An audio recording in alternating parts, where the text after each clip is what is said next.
जय हिंद साथियों, आज हम पढ़ते हैं NCERT क्लास 7 पॉलिटी, सामाजिक और राजनीतिक जीवन के बारे में। इसका चैप्टर नंबर 7 जो कि बताता है हमारे बाज़ारों के बारे में कि हमारे जो बाज़ार है वो किस तरीके से है और कैसे हैं, बाज़ार के बारे में क्या सीख सकते हैं। आइए आज हम पढ़ते हैं। तो सबसे पहले बात आती है कि बाज़ार क्या है। बाज़ार क्या है, तो बाज़ार के बारे में बता दूं कि बाज़ार एक लैटिन शब्द है मार्केट्स।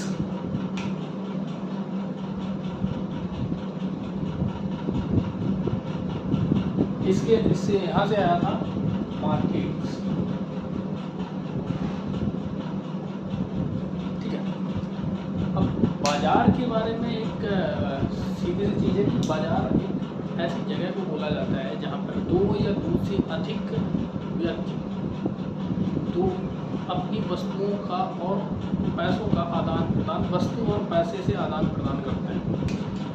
मतलब एक व्यक्ति अपनी वस्तुएं बेचता है, दूसरा खरीदता है। अब एक फुटकर के भाव में एक वस्तु हो सकती है, दो वस्तु हो सकती हैं या बल्क में हो सकता है। तो ये डिपेंड करता है कि किस तरीके की बाज़ार है और कहाँ पर किस चीज़ की सौदेबाजी हो रही है, मतलब क्या खरीदा जा रहा है, क्या बेचा जा रहा है। तो बाज़ार जैसे कि हम देखते हैं कि सबसे पहले आ जाते हैं अपने लोकल बाज़ार में, मतलब जो हमारे लोकल बाज़ार होते हैं। बाज़ारों के प्रकार बात पढ़ेंगे, पहले बाज़ार का ही देख लेते हैं। तो ये जो मैंने बताया कि दो या दो से अधिक जो व्यक्ति होते हैं वो अपने सामान को, वस्तु को खरीदते हैं, मतलब दूसरे से खरीदते हैं या अपनी वस्तु किसी और को बेचते हैं। तो ये हो गया।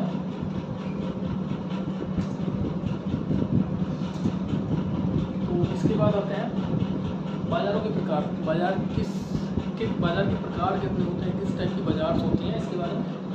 अब बाज़ार तो हो गई, जैसे कि हम जानते हैं कि एक हमारी लोकल बाज़ार होती है, लोकल मार्केट। सबसे पहले स्थानीय बाज़ार होती है, मतलब जहाँ पर लोग रह रहे होते हैं वहाँ की एक लोकल बाज़ार होती है, ठीक है। तो वहाँ पे क्या होता है कि एक बड़ी बाज़ार होती है जहाँ पर काफ़ी दूर दूर से लोग अपना सामान बेचने आते हैं, ठीक है। अब इसके बाद आता है नंबर, तो इसके बाद आता है नंबर जो थोक बाज़ार होती है, यहाँ पर बड़ी मात्रा में दूर दूर से, काफ़ी दूर दूर से, मतलब किसी दूसरे क्षेत्र से या किसी दूसरे डिस्ट्रिक्ट से भी आते हैं, वहाँ से लोग आते हैं और उसके बाद यहाँ पर अपना सामान, बड़े बड़े व्यापारी होते हैं ये लोग जो आते हैं। इसके बाद जो छोटे व्यापारी भी यहाँ पर सामान अपना बेचते हैं। उसके बाद ये व्यापारी यहाँ से यहाँ पर लेके जाते हैं, यहाँ पर जो दुकानदार होते हैं उनको सामान बेचते हैं, दुकानदार फिर बाकी सामान दुकानदार से यहाँ पर लोग खरीदते हैं, ये हो, ठीक है। इसके बाद आता है कि ऑनलाइन बाज़ार। अभी जैसे कि हम देखते हैं कि फ्लिपकार्ट हो गया, अमेज़ॉन हो गया, है ना, मीशो हो गया, ठीक है। तो फिर आते हैं इन पे। अब ऑनलाइन बाज़ार में क्या है कि हम घर बैठे हैं, हमने अपना स्मार्टफोन निकाला और कट दो तीन चीज़ें देखी, देख के उनको ऑर्डर कर दिया और वो लेके हमारे घर पे पहुँच गया। और इसमें क्या होता है ये चीज़ समझने वाली, ऑनलाइन जो ये चीज़ है, ये एप्लीकेशन प्रोवाइड कराता है। ये क्या करता है कि जैसे यहाँ पर कुछ छोटे व्यापारी हैं, कुछ हैं जिन्होंने अपना सेटलमेंट कर रखा है कि इस आइटम को हम बेचेंगे। इन्होंने क्या किया कि इसके थ्रू अपना ऐड दिखाया, यहाँ पे आप बैठे हो, आपने देखा, इसमें देखने के बाद आपने इसमें ऑर्डर रेज कर दिया, मतलब परचेज ऑर्डर डाल दिया, ठीक। अब इसके बाद ये क्या करता है, ये खटाक से इसको बेचता है सेम चीज़। जैसे कि आपने इसका ऑर्डर परचेज करने के डाला तो ये इसको बेचता होता है, क्या हो गया, ये आ गया, बेच दो, ठीक है। इसके बाद इसका कंट्रोल यहीं पर रुक गया, ठीक। अब यहाँ से क्या करता है कि ये इसका भी एक कोरियर पार्टनर होता वो इसी का है, ठीक है। तो वो क्या करता है कि सामान पैक करता है, पैक करके इसको दे देता है, ठीक है। और ये जो होता है ये डायरेक्ट इसको कंज्यूमर को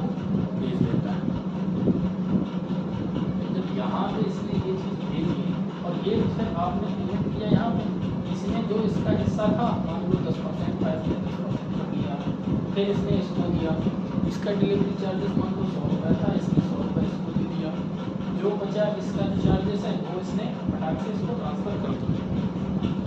ठीक है, इसमें क्या होता है कि आप घर बैठे बिना कुछ कहीं जाए आप सामान भी खरीद लेते हो, आपको सेटिस्फैक्शन भी मिल जाती है। अगर मान लो आपका खराब आ गया तो आप यहीं से वापस चले जाते हो, रिटर्न डाल देते हो, ये फटाक से इसको भेज देता है, बस सिंपल। लेकिन यहाँ पर क्या है कि अगर आप बाजार से वो चीज़ ले आए हो, मम्मी को पसंद नहीं आया है, तो मम्मी आपको दोबारा दौड़ाएंगे कि आप फिर से ले वापस कर दिया। यहाँ पे क्या होता है, एक बार माल बिक गया तो वापस नहीं होता है, क्योंकि अगर वो यही करते रहे तो उनका धंधा बर्बाद हो जाएगा। ठीक है, इसके बाद आते हैं बाज़ार में कौन कौन होते हैं। ठीक, अब बाज़ार में होते कौन कौन ये भी जान लेते हैं।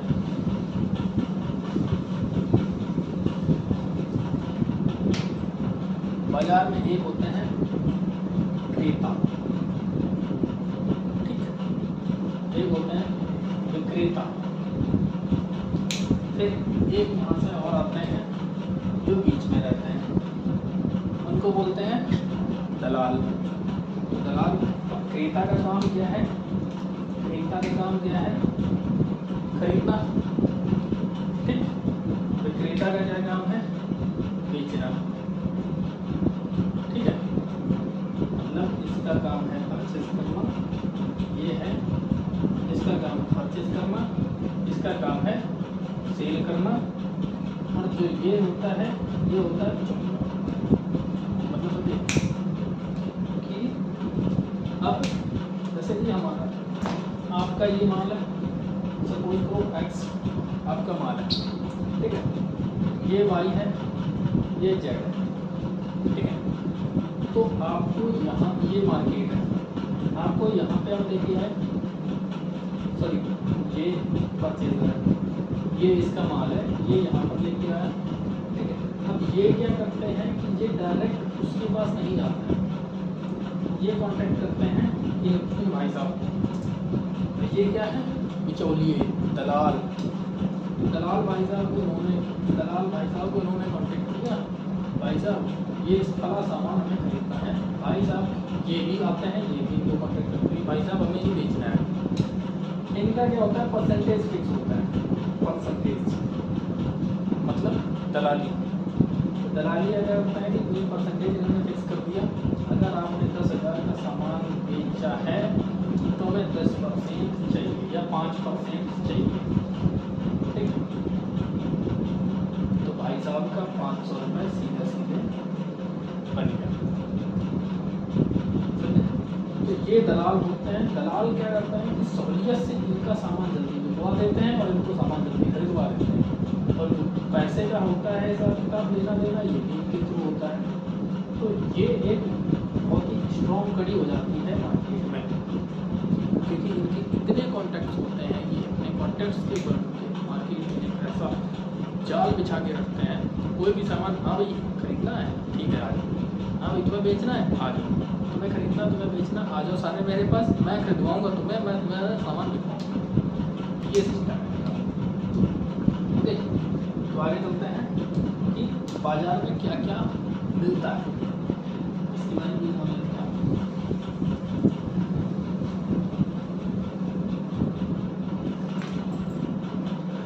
फर्स्ट पॉइंट हमने देख लिया था, सेकंड भी देख लिया, थर्ड भी देख लिया। अब बाज़ार में क्या क्या मिलता है। अब बाज़ार डिपेंड करता है कि आप बाज़ार किस में करें। अगर आप अपनी लोकल मार्केट में गए, ठीक है, तो लोकल मार्केट में आपको मिलेगा सब्जियाँ, ठीक, और राशन, ठीक है, कपड़े, मतलब रोजमर्रा की चीज़ें, रोजमर्रा की चीज़ें ये आपको मिलेगी। अब आप अगर किसी मंडी में करो, तो बड़ी मंडी है, पर आपको भी मिलेगी चीज़ें, लेकिन वो मिलेगी थोक के भाव में, मतलब बल्क में। अब यहाँ पर मिलेगी फुटकर, ठीक है, और यहाँ चाहिए आपको बल्क में, तो आप यहाँ पे आते हैं, ठीक है। अब जैसे कि लोकल इसमें इलेक्ट्रॉनिक सामान भी मिल जाता है, इलेक्ट्रॉनिक्स आइटम हो गए, डेली की जो भी चीज़ें आपको यूज करनी है वो मिल जाती है, ओके। अब आ जाओ कि नेक्स्ट चलते हैं बाजार में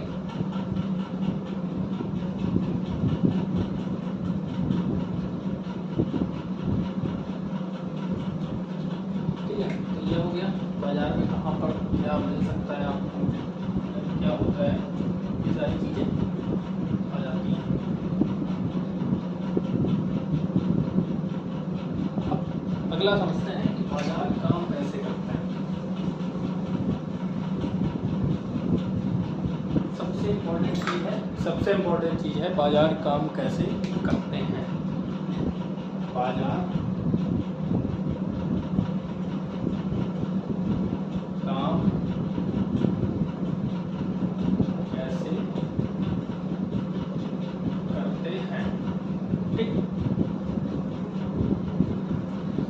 अब यहाँ पर समझने वाली ये चीज़ है कि सबसे पहले तो बाजार का सिद्धांत समझना बहुत ज़रूरी है, या बाजार किस सिद्धांत पे काम करता है। तो सिंपल सी चीज़ है, ये बाजार है, ठीक। बाजार में एक क्रेता होता है, एक विक्रेता होता है, ठीक। अब क्रेता को क्या है, खरीदना, मतलब उसके पीछे क्या है, डिमांड, की मांग,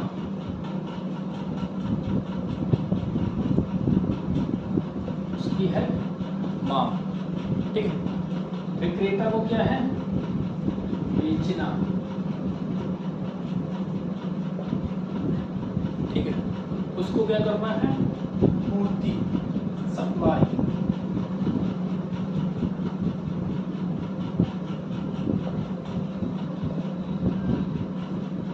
ठीक है। अब इसको करना है, अब देखो मार्केट शुरू कहाँ से होती है, डिमांड से, यहाँ से चलता है।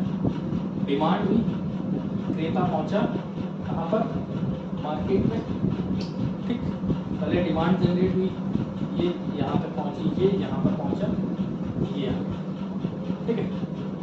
इसके पास क्या है, आइटम, ठीक है। इसके पास क्या है, कंज्यूमर,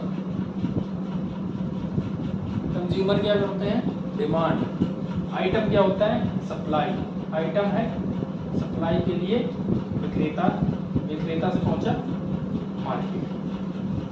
सिंपल प्रिंसिपल है, डिमांड एंड सप्लाई, मार्केट इसी बेस पर चलती है, और मार्केट ही नहीं पूरी ज़िंदगी भी डिमांड और सप्लाई के बेस पे चलती है, ठीक है। अब एक तो ये हो गया, दूसरी चीज़ यहाँ पर रेट कैसे डिसाइड होता है, रेट में भी सिंपल सी चीज़ है, ठीक है। अब ये होता है डायरेक्ट इनवर्स, जैसे रेट यहाँ से यहाँ तक आया, कंज्यूमर आया क्रेता के थ्रू यहाँ पर मार्केट में, अब डिमांड हाई होगी, ठीक है।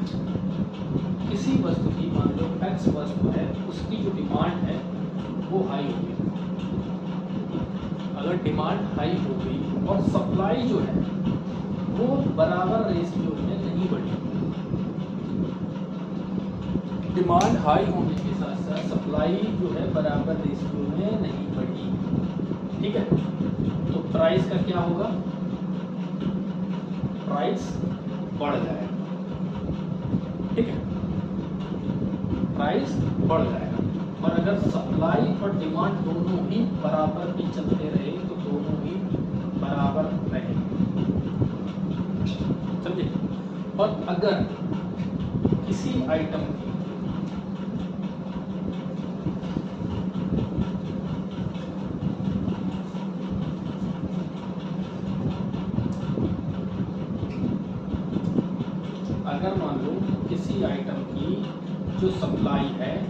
सप्लाई वो बढ़ गई, लेकिन उसकी डिमांड नहीं बढ़ी, डिमांड घट गई। उसकी प्राइस का क्या हो गया? प्राइस जब डिमांड सप्लाई तो आ रही है, यहाँ पर इतने इतने इतने इतने इतने इतने इतने आ गए, लेकिन खरीदार कितने हैं?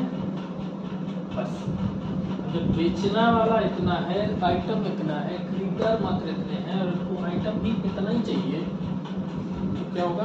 प्राइस घट जाएगा। ठीक है, कंपटीशन हो जाएगा कि बेचेगा कौन पहले, यहाँ पर हो जाएगा कंपटीशन। ठीक है, बेचने के लिए, तो बेचने के लिए कंपटीशन में प्राइस जाएगा घट, और अगर सप्लाई घट जाती है और डिमांड बढ़ जाती है, मतलब ठीक उल्टा हो जाता है।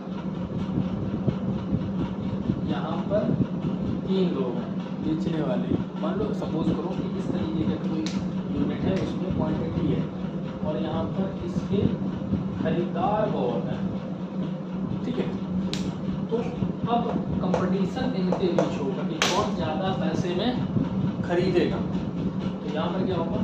प्राइस बढ़ जाएगा। ठीक है, तो ये प्रिंसिपल है बाजार की। ठीक,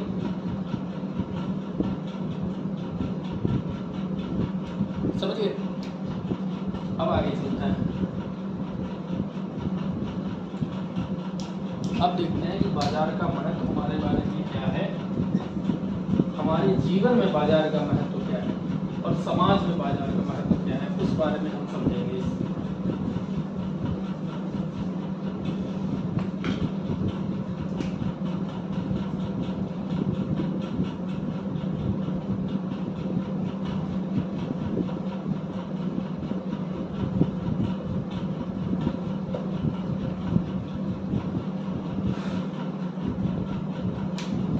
बाजार जो है एक हमें कई सारी वैरायटी के सामान उपलब्ध कराता है, जहाँ पर लोग अपना आके सामान बेचते हैं, हम जाकर उनको खरीदते हैं। तो ये पहला महत्व हो गया कि हमें वैरायटी ऑफ थिंग्स, जो हमें मतलब बहुत सारी चीज़ें चाहिए होती हैं, वो सारी चीज़ें हमें बाज़ार में आसानी से मिल जाती हैं। हम बाज़ार जाते हैं, बाज़ार में पहुँचे और जो चीज़ चाहिए है वो जो बाज़ार में उपलब्ध है हम ले लेते हैं। तो सबसे पहला महत्व है कि हमें चीज़ें मिल जाती हैं। दूसरा है कि बाज़ार जो है हमारी अर्थव्यवस्था है, अर्थव्यवस्था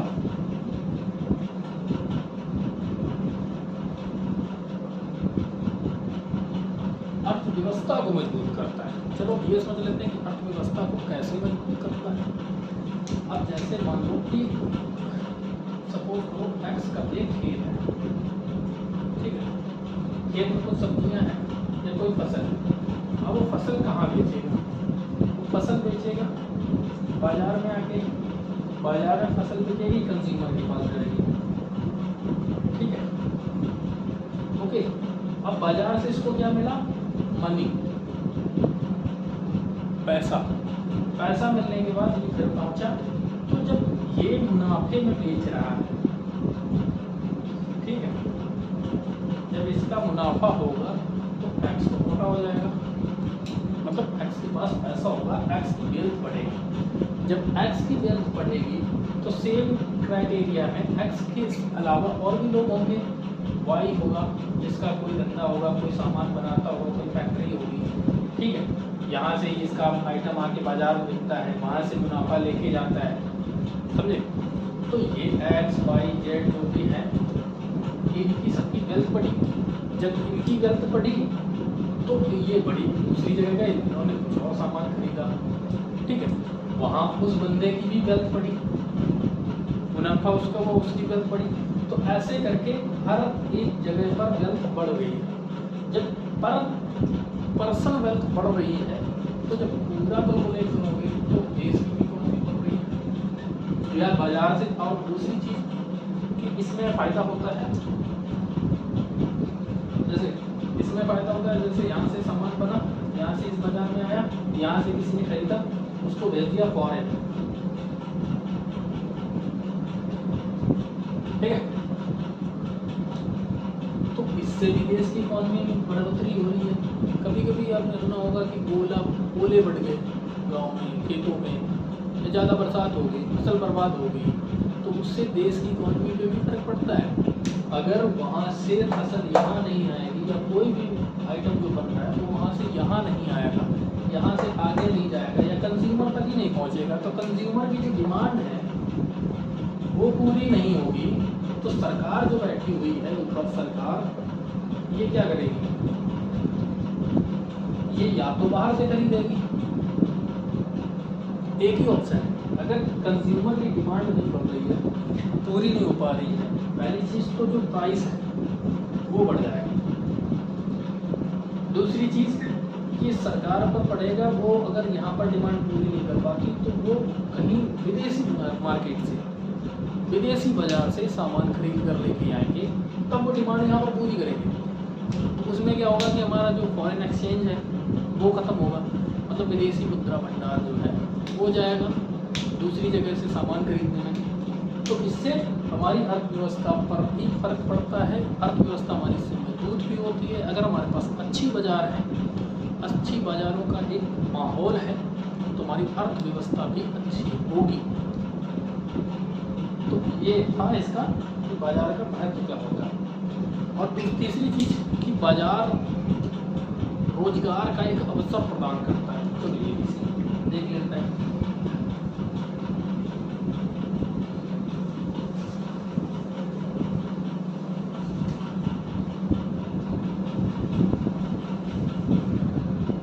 बाजार जो है रोजगार का अवसर कैसे प्रदान करता है, ये है आपका बाजार।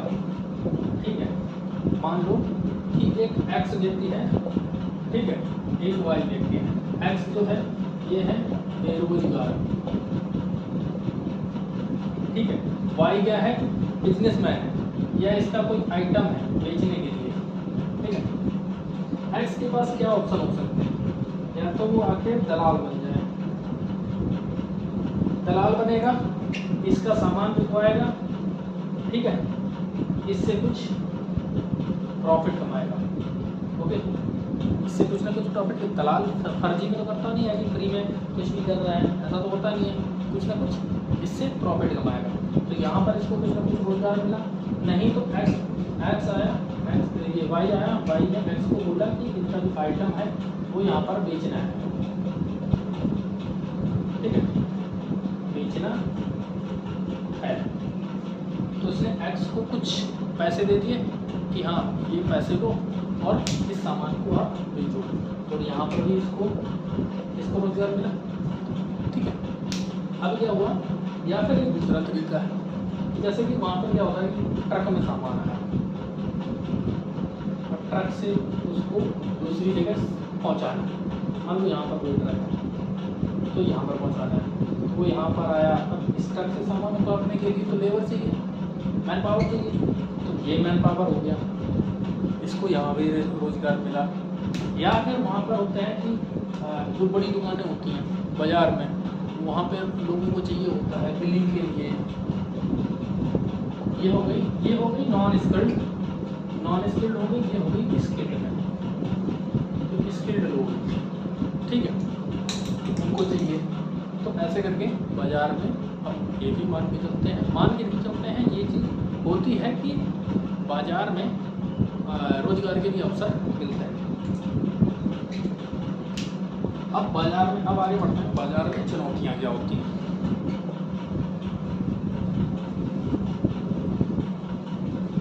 हम बहुत ही कम टाइम में पूरा चैप्टर को अच्छे से समझेंगे और कम से कम जो समराइज वे में इसको हम समझ रहे हैं। बाज़ार में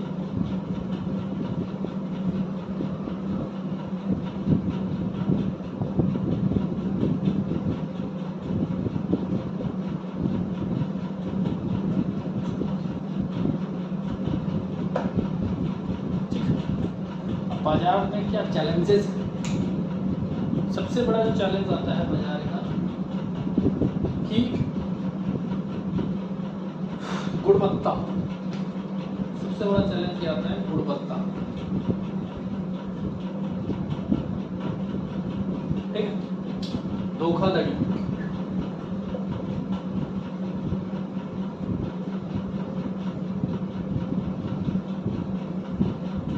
ठीक है, मिलावटी सामान,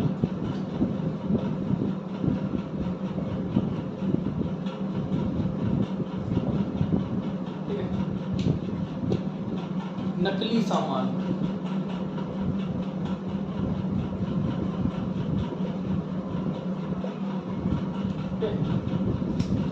तो ये चुनौतियां हैं जो सबसे ज़्यादा होती हैं गुणवत्ता से रिलेटेड हुई।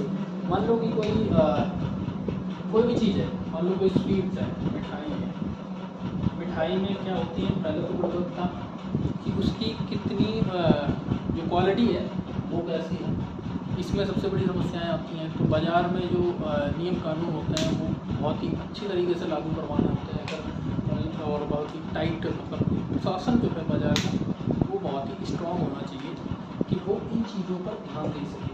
पहले तो मिठाई मतलब गुणवत्ता, तो गुणवत्ता उसको उसी हिसाब से मेंटेन करके रखवानी होगी एक स्टैंडर्ड में।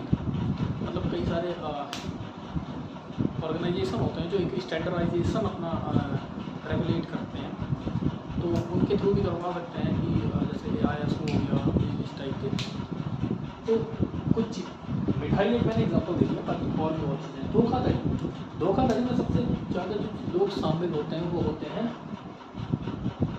थर्ड पार्टी, दलाल। ये सबसे बड़े दलाल, इसीलिए का नाम ही दलाल है, ये धोखाधड़ी में ही शामिल होते हैं। इनके बगैर ना तो धोखाधड़ी कोई कर सकता है ना कुछ हो सकता है। मिलावटी सामान, अब मिलावटी सामान जैसे कि आप कोई मसाला लेने गए तो उसमें सामने कुछ और दिख रहा है, पिसा हुआ मसाला है, उसमें आपको नहीं पता कि क्या क्या चीज़ है। अब उसमें इन्होंने क्या किया कि कुछ और पीस दिया, तो वो हो गया मिलावटी सामान। नकली सामान, नकली सामान इन द सेंस कि कोई भी चीज़ें हैं, जैसे कि इलेक्ट्रॉनिक्स से लेकर इलेक्ट्रॉनिक्स, ठीक है, इलेक्ट्रॉनिक्स में आपको ब्रांड ऊपर लिख रहा है सैमसंग, ठीक है, और उसके अंदर है डब्बा, है ही नहीं कुछ। आपने खोला, घर पे आप टीवी लेके आए सैमसंग की, जैसे चला रहे हैं, चालू किया तो कुछ और ही निकल रहा है, तो ये हो गया नकली सामान। तो ये सारी चीज़ें बाज़ार की सबसे बड़ी चुनौतियाँ। इनसे निपटने के लिए हमारे पास एक स्ट्रॉन्ग एडमिनिस्ट्रेशन होना चाहिए बाज़ार का खुद का होना चाहिए। वो हर एक चीज़ पहले से सर्टिफाइड वे में परचेज़ करें वहाँ से, जैसे कि बाज़ार में परचेज़ करने के लिए कुछ SOPs होनी चाहिए। क्या होनी चाहिए? SOP, गुणवत्ता चेक, जो कि SOPs होनी चाहिए, जो स्टैंडर्डाइजेशन और मतलब गुणवत्ता की जांचने के लिए बाजार में पहुंचने से पहले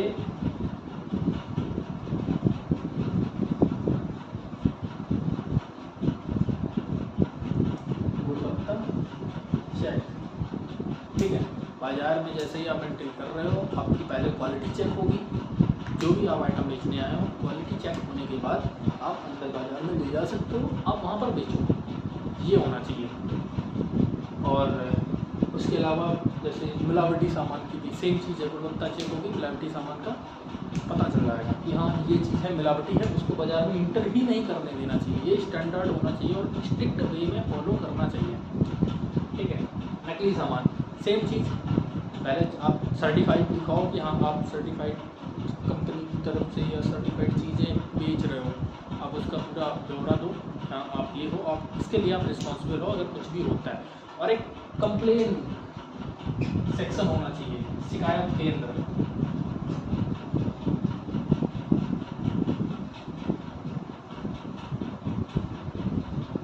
एक शिकायत केंद्र, बहुत ही स्ट्रॉन्ग शिकायत केंद्र होना चाहिए, जहाँ पर आप जाके कंप्लेन करो, उसकी सुनवाई इफेक्टिव तरीके से हो, ठीक है, उस पर कड़ी कार्रवाई। ये सारी चीज़ें हैं बाज़ार की चुनौतियों से निपटने के मैंने साधन भी बता दिए हैं। आगे चलते हैं, तो इन चीज़ों का ध्यान रखना है कि बाज़ार में क्या क्या चीज़ें होनी चाहिए, क्या क्या एडमिनिस्ट्रेटिव बॉडी में क्या क्या चीज़ें होंगी, जो मेन हमारा कंसर्न है एडमिनिस्ट्रेटिव बॉडी में किन चीज़ों से हम बाजार में सुधार ला सकते हैं। अब आते हैं कि बाजार में उपभोक्ता के अधिकार क्या होते हैं, इस बारे में पढ़ते हैं। बाजार में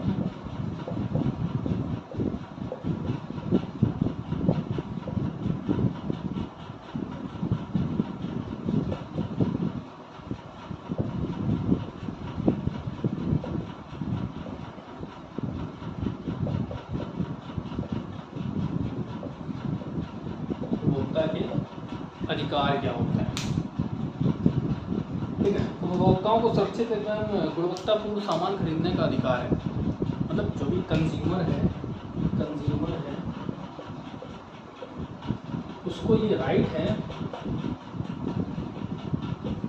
कि वो ओरिजिनल सामान और क्वालिटी वाला सामान खरीदे। उसको कोई अधिकार, उसको पूरा अधिकार है, कोई उसको मना नहीं कर सकता कि नहीं आप ये सामान नहीं खरीद सकते, वो खरीद सकता है। उसके पास अधिकार होता है और उसको ये अधिकार जानना चाहिए। जैसे क्या होता है कि फंस जाते हैं हम लोग, बाजार में जाते हैं, सस्ती चीज़ के चक्कर में फंस जाते हैं। अब कई बार ऐसा भी होता है चीज़ भी महंगी है बट अच्छी भी नहीं है, तो अगर सामने वाला इन्फ्लुएंस करता है, क्योंकि बाजार में यार कोई एक दूसरे को इन्फ्लुएंस करके ही चीज़ें खरीदता और बेचता है। अगर उसको कम दाम में चाहिए तो वो इन्फ्लुएंस करेगा जो बेचने वाला है सेलर को कि भैया ऐसे नहीं, इतने का लेंगे, या इतने का लेंगे, इतने का चाहिए हमें, या जैसे भी करके, या बेचने वाला कि नहीं इतने का नहीं मिलेगा, और ऐसे करके जब वो बोलेगा बढ़िया सामान है, क्वालिटी अच्छी है, बहुत अच्छा है, तो लोग बेचते हैं, खरीदते हैं। ठीक है, तो दूसरा जो है हमारे पास कि एक तो हो गया क्वालिटी,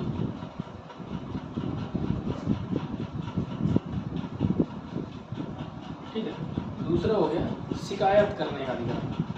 ये सबसे बड़ी चीज़ है, शिकायत करने का अधिकार।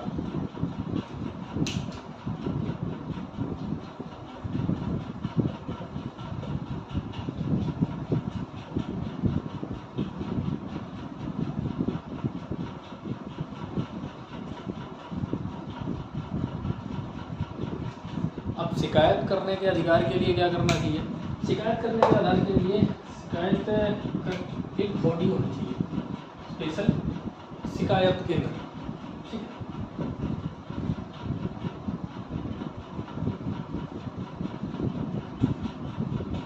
अब शिकायत केंद्र को रन करने के लिए भी बहुत चीज़ें ज़रूरी है।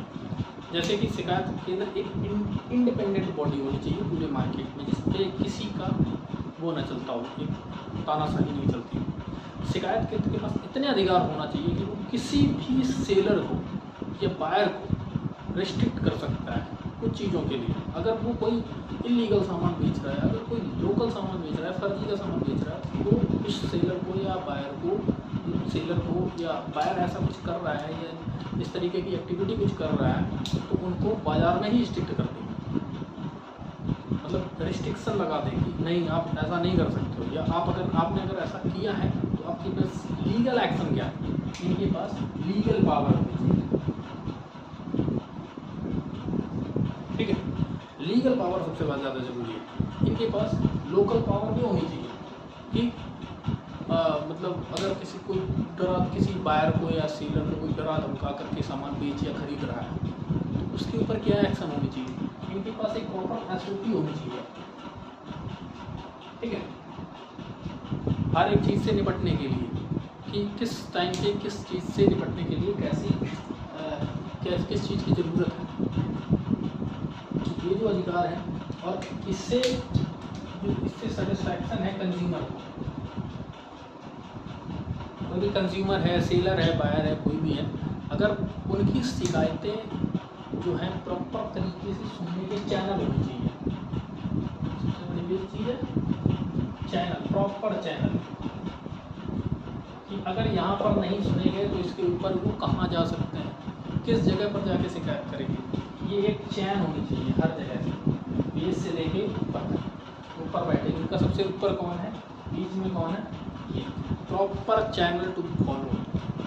ठीक है, तो ये सारी चीज़ें बाज़ार में बहुत ज़रूरी है। अब आते हैं बाज़ार में सरकार की भूमिका।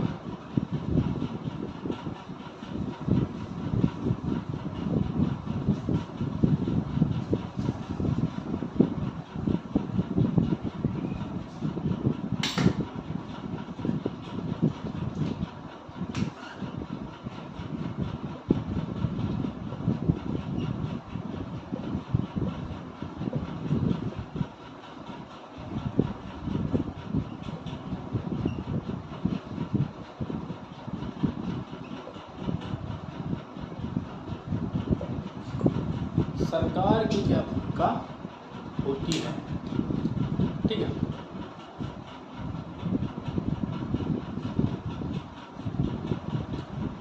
ओके। तो सरकार की क्या भूमिका होती है? सरकार बाजार को नियमित करती है, उपभोक्ताओं और अधिकारों की रक्षा करती है, मतलब रेगुलराइज करती है। सरकार क्या करती है?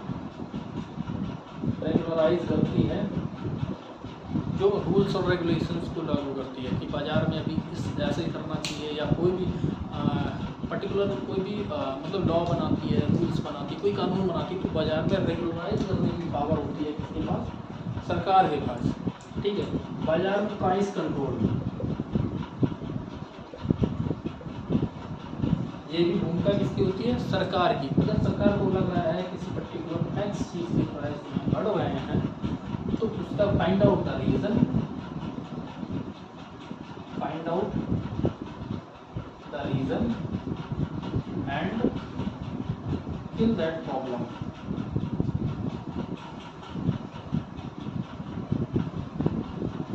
ठीक है, सरकार का यही काम है कि रीजन को ढूंढना, समस्या की जो जड़ है वहां तक पहुंचना और उसको खत्म करना।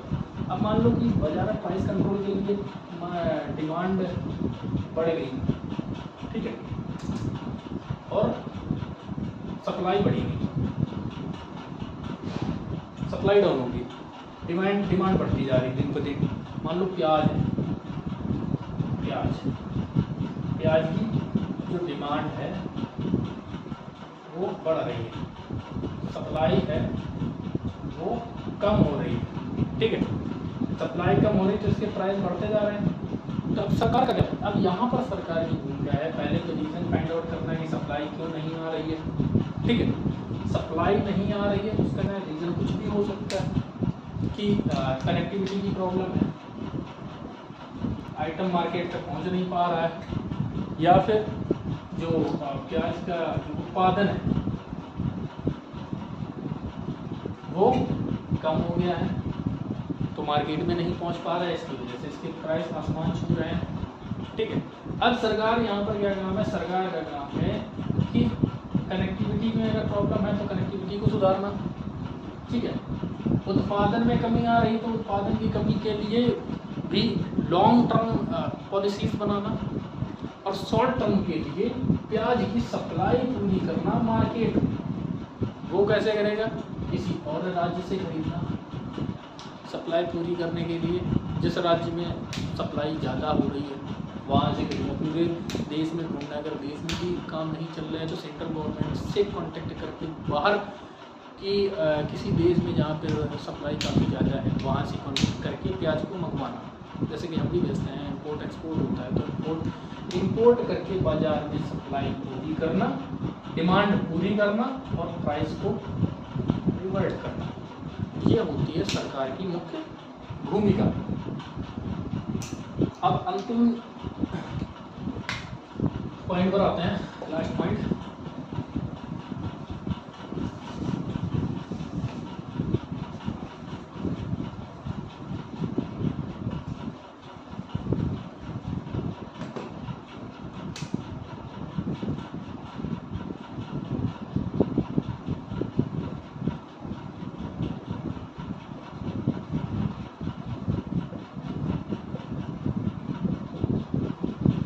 भविष्य के बाजार। अब भविष्य के बाजार के बारे में बात करते हैं। भविष्य के बाजार में क्या है कि आजकल क्या चल रहा है कि हम लोग ज़्यादातर चीज़ें ऑनलाइन खरीद रहे हैं। ऑनलाइन हम घर से बाहर निकलना नहीं चाहते हैं। ठीक है, हम नहीं चाहते कि हम घर से बाहर जाएं या कहीं जाके बाजार में मोल तोल करें, मोल भाव नहीं करना चाहते हैं, तो ऑनलाइन।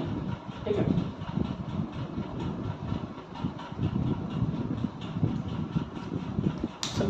ऑनलाइन में क्या होता है? अब ऑनलाइन के बारे में हम बात कर लेते हैं। जैसे कि ये कोई प्लेटफॉर्म है, ठीक है, यहाँ पर है उत्पादक या कोई सेलर, यहाँ पर है कंज्यूमर। ठीक है, अब कंज्यूमर कहाँ पर है? डोंट नो, लोकेशन नहीं पता। ठीक है, उत्पादक की लोकेशन नहीं पता। ठीक है। अब क्या होता है कि जैसे कि पहले बाजार थे हमारे लोकल मार्केट में क्या होता है, आसपास के लोग जाते थे, मंडी होती थी तो थोड़ा दूर दूर के लोग जाते थे। ठीक है। अभी क्या हो गया, ऑनलाइन, ये है प्लेटफॉर्म ही बाजार है। ठीक है। इसमें इसकी क्या लोकेशन है डोंट नो, ये कोई दूसरी कंट्री में भी हो सकते हैं, दूसरे देश में भी हो सकते हैं, राज्य में भी हो सकते हैं, जनपद में भी हो सकते हैं, किसी दूसरे गांव में भी हो सकते हैं। अब जो उत्पादक है, पहले क्या होता था कि ये लोकल मार्केट में जाता था या मैक्स टू मैक्स मंडी तक पहुंच पाता था। तो मंडी में भी एक जनपद में हो सकती है, गांव में हो सकता है, किसी कस्बे में हो सकता है। ठीक है, ये जनपद में हो सकती है, आप दूसरे जनपद तक जा सकते हैं, लेकिन आप दूसरे स्टेट तक नहीं जा सकते। एक ऑनलाइन मार्केट में आपकी पहुंच दूसरे देश तक हो गई, दूसरे राज्य तक हो गई, दूसरे जनपद तक हो गई, दूसरे गांव तक हो गई। तो आज के टाइम पे भविष्य में ऑनलाइन मार्केट सबसे ज़्यादा प्रचलित है। प्रचलित होने के साथ साथ इसकी पहुंच काफ़ी दूर तक है, और पहुंच के साथ साथ इसका जो प्रॉफिट है वो भी काफ़ी ज़्यादा है। प्रॉफिट क्या है कि जब आपका जो उत्पादन है वो सही टाइम पे किसी कंज्यूमर के पास पहुंच जा रहा है तो आपका पर्पस फुलफिल हो गया, आपका प्रॉफिट बन गया। तो ये है भविष्य की। अब इसी के साथ साथ एक दूसरी चीज़ आती है कि जो बाज़ार है, ऑनलाइन बाज़ार जो है अधिक से अधिक वैश्विक होते जा रहे हैं। मतलब देखो सीधा सी चीज़ है, आपने यहाँ पर कोई प्रोडक्शन बनाया, कोई प्रोडक्ट बनाया, आप ऑनलाइन प्लेटफॉर्म में गए। ठीक है। ऑनलाइन प्लेटफॉर्म में जाने के बाद यहाँ पर कौन खरीदता है डोंट नो, आप किसी और भी कंट्री में जाके बैठे हैं, कोई बंदा बैठा है, उसने इसको देखा, देखते ही ऑर्डर कर दिया। ठीक है। आपका काम है क्या है, आपने फटाक से यहाँ से ऑर्डर यहाँ आया, आपने तुरंत उसको पैक किया, पैक करने के बाद सेम डिलीवरी जो कुरियर पार्टनर है उसको दिया, अब वो ले जाके, उसका टेंशन है, वो ले जाके पहुँचा पाए। ठीक है। तो ये हो गए बाज़ार के बारे में जो हमने 10 पॉइंट आज कवर किए हैं। पूरे चैप्टर को हमने 10 पॉइंट्स में कवर कर दिया है। तो आगे भी ऐसे ही हम जो पूरा चैप्टर है छोटे उसको समराइज़ करके कम से कम शब्दों में ज़्यादा से ज़्यादा जानकारी हासिल करने की कोशिश करेंगे। और ऐसे ही डेली क्लासेस चलती रहेंगी। डेली एक वीडियो यूट्यूब पर हमारे चैनल पे अपलोड होगा। आपको वीडियो अगर पसंद आता है, आपको हमारी क्लास है ये पसंद आती है तो उसको चैनल को लाइक करें और सब्सक्राइब करें। Thank you. जय हिंद।